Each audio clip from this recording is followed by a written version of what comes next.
We're now recording. Commissioner Niles. Hi.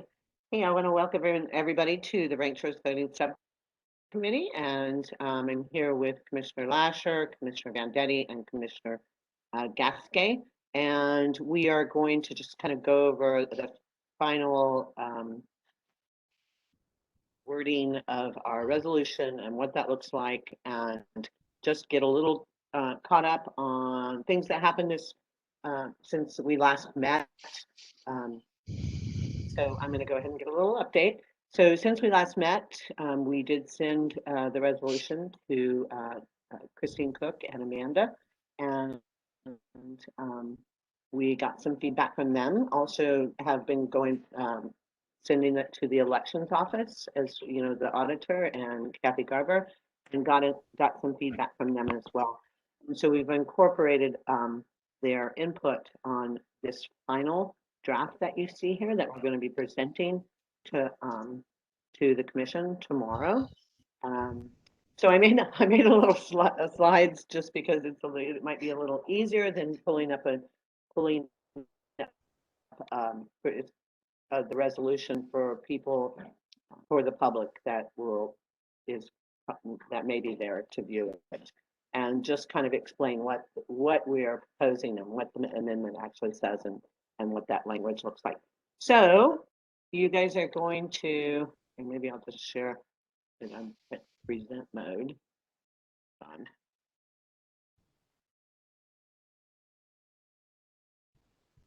Okay. So it's only a couple slides. I think the slides that I sent you guys were one of them was duplicated. So it's really only 4 slides. It's a very, very small, I mean, it's a very compact resolution. And so there's not a lot to go over. So this is just kind of a beginning slide. And then there's a slide saying exactly what the amendment would do in the resolution, which is to amend 6.2, which is offices designated, and then create a new section 6.7, elections procedures.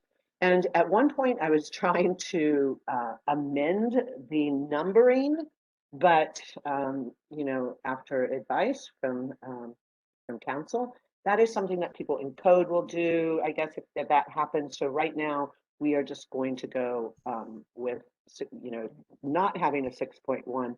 6.1 was deleted with the passage of nonpartisan races in both the county offices and the county electeds.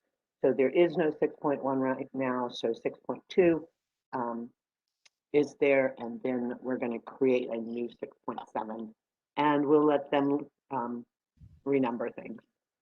So 6. So 6.2. This is. I'm going to explain this one, but when I explain it, because this is something new, the crossed out things was something new that was added in when we did our nonpartisan races. And because it's not really clear, in 6.7, the elections office asked us to put something in there for clarity, and since they're nonpartisan races, to take out this sentence that they would be conducted in the manner provided by partisan local elections. And so I'll be going through that when we get to 6.7. So then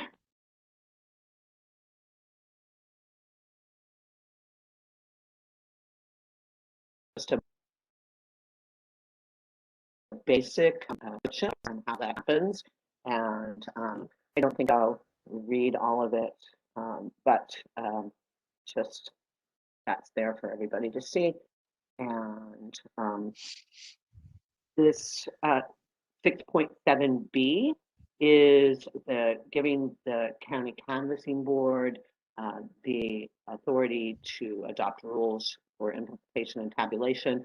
And this is another part of our amendment that I worked with the elections office around, and it was their recommendation to use the county canvassing board, which makes a lot of sense because the county canvassing board is in charge of making rules for Clark County around elections and that.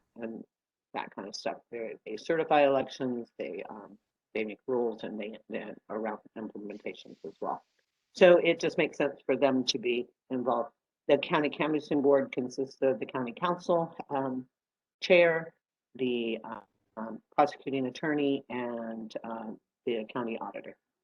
So C is I know that we originally had like one sentence there that just said that, we would get at least an opportunity to rank six choices.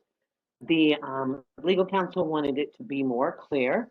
And so this is a very similar to what they have in New York City in their charter. And that was the one that they thought was the clearest and easiest to understand. I think it's because it talks about what if you have fewer than six candidates, what that would look like. And so Chris Cook had some questions about that. Like, well, what if there's fewer than six? Then what would that look like? So this kind of takes in all that.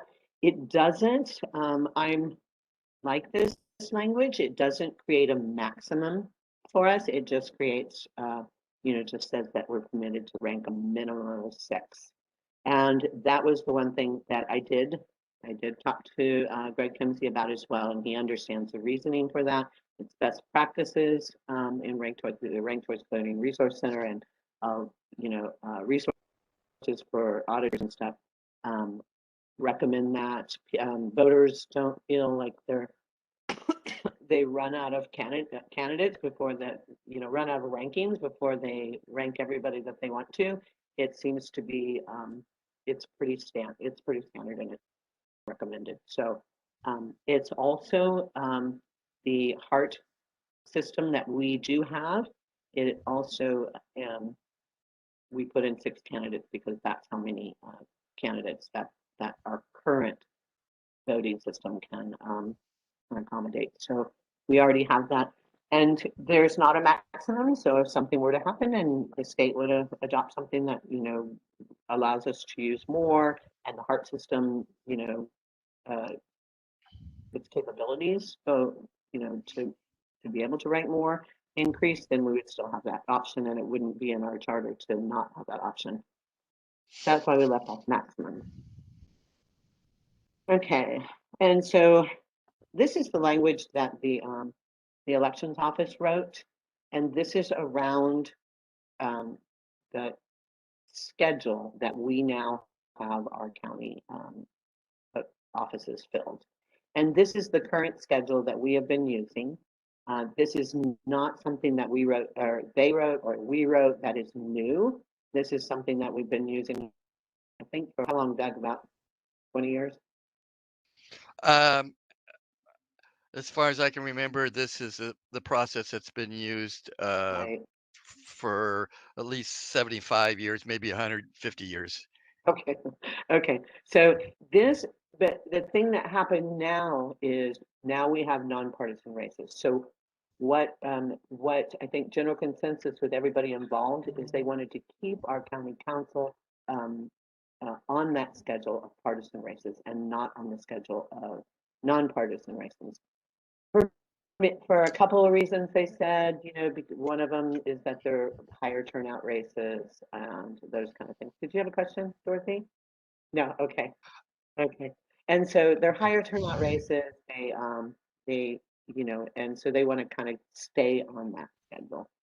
And Ter so when the elections office asked me to do it, I'm like, sure, let's do it.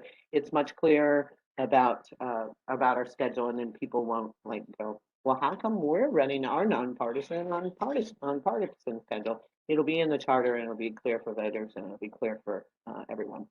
Yeah, Tag. um, one other thing you might want to mention is the reason why they split the districts up is for continuity of operations. They don't want to have a whole new board and not have Oh the yeah. history of what's been going on because the organization continues on whether the board does or not. And so they want to make sure that it's overlapping. I know. And so um, I do want to bring up that there is a disparity that happens and in partisan races because they're required to have this staggered election, like Doug was just mentioning. That if for some reason uh, somebody in District 1, 2, and 5 wanted to, a counselor wanted to run for assessor, auditor, clerk, prosecuting attorney, sheriff, and treasurer, they would have to give up their position to run for those because they cannot run for two offices at the same time, where 3 and 4 wouldn't. But this is not unique to Clark County. This is something that happens with all around the state. All 39 Unless you were, counties. yeah, unless you were going to, and my question to like Greg and Chris was like, oh, well, how would you fix that? Well, I mean, you would have to have like you would have to split maybe the assessor, auditor, clerk, and have those run on odd years, and then have the other ones run on even years. But it would be a big change, and it's not something that anybody has the political will to do right now. Terry. Um, Yeah.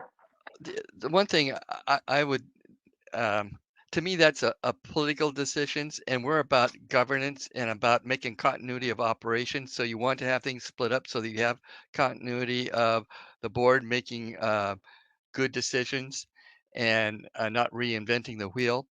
And so that's really the issue. We shouldn't be concerned about what political strategy somebody's going to do for running for office. And the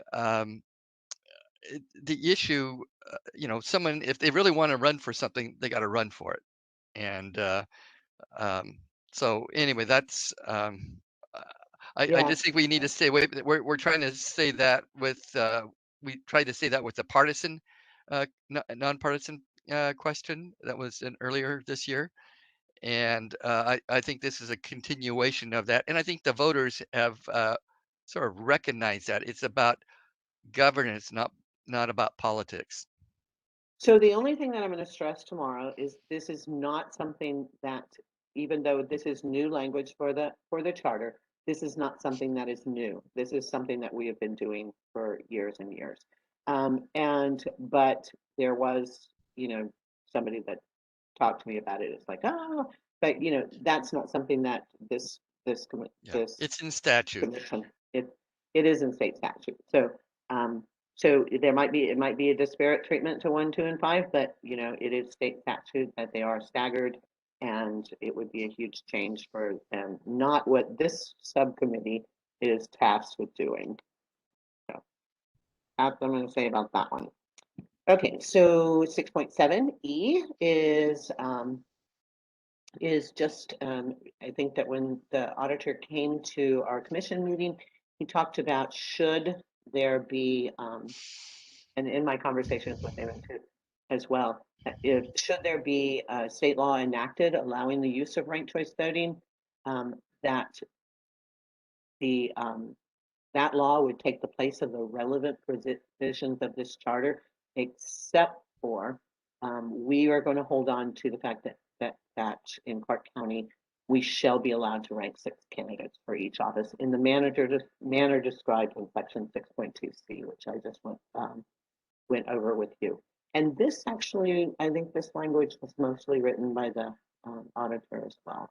So that's It, good there. it, I Terry, do, yeah. oh, in the resolution, I did put a period at the end of C Oh, on okay. that. Thanks. So just I'll let you know. You may want to put a period there.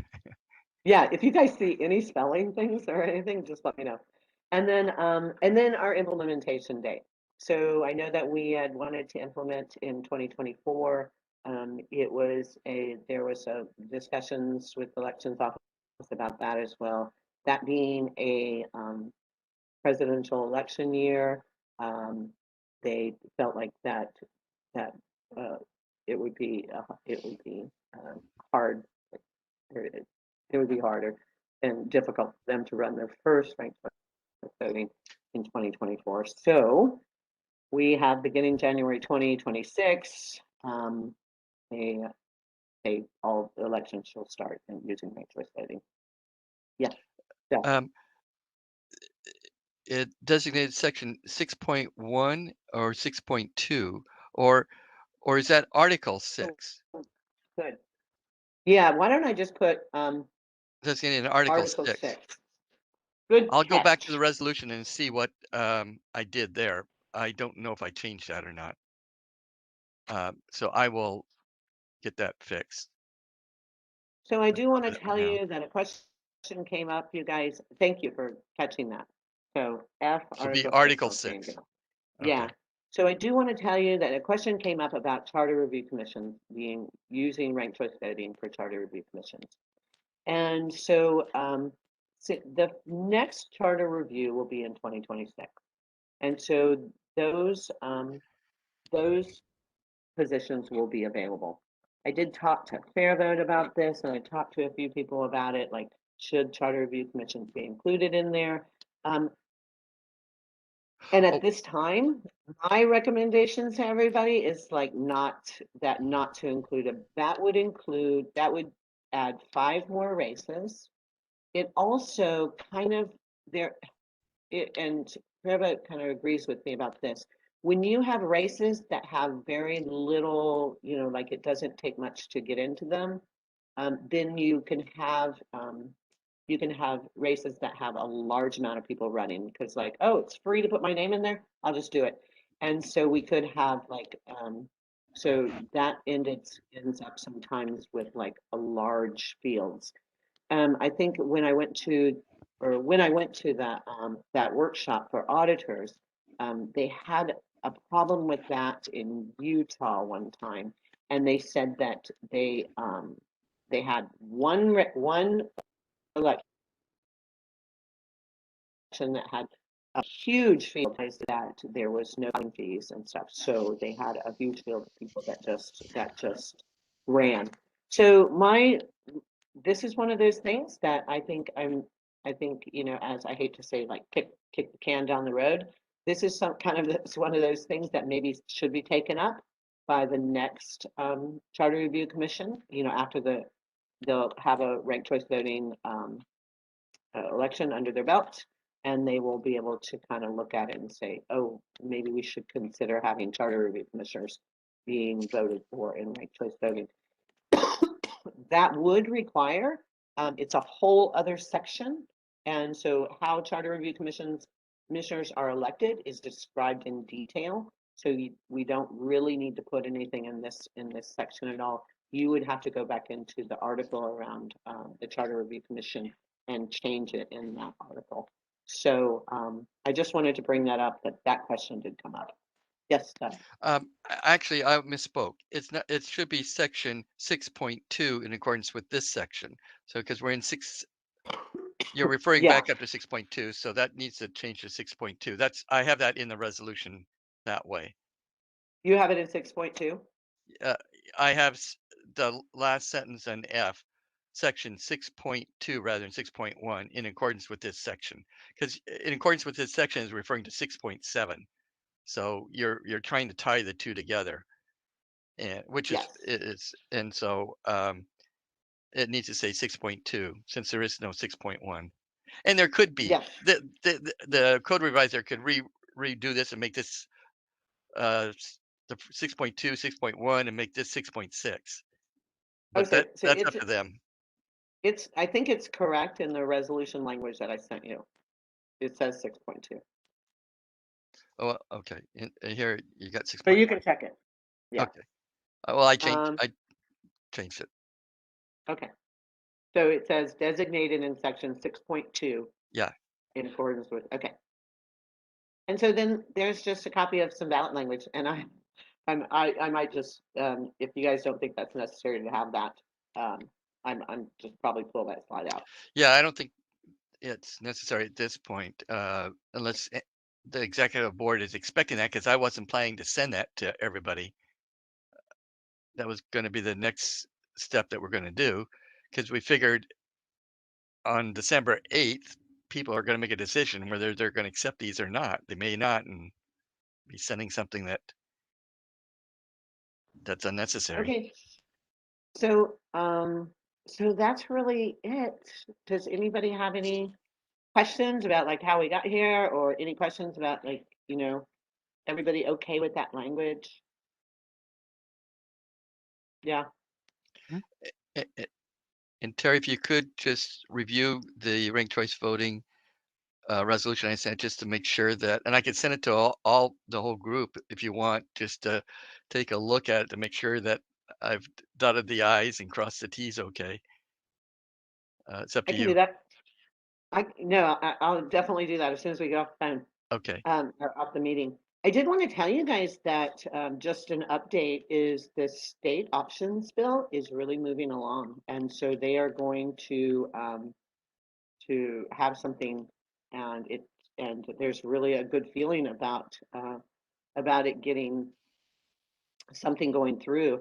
I know, I think that workshop that all the auditors went to really helped, because now you have auditors like advocating for certain types of ranked choice voting. And so you have actual elected officials in there like, advocating. I think that there's a local options using the, Alaska model, which, after I got to, really know it and kind of understand it, it just requires a primary if you have greater than 5 um, candidates running. And so then the top 5 go on, which, in these elections that we're talking about, having 5 candidates running for treasurer, I mean, that just doesn't normally happen. So then we wouldn't even notice the difference, and there would just be no primary, and they would go straight to the general. So, that's really cool that they're doing it, and it's really cool that auditors are, advocating for that kind of thing.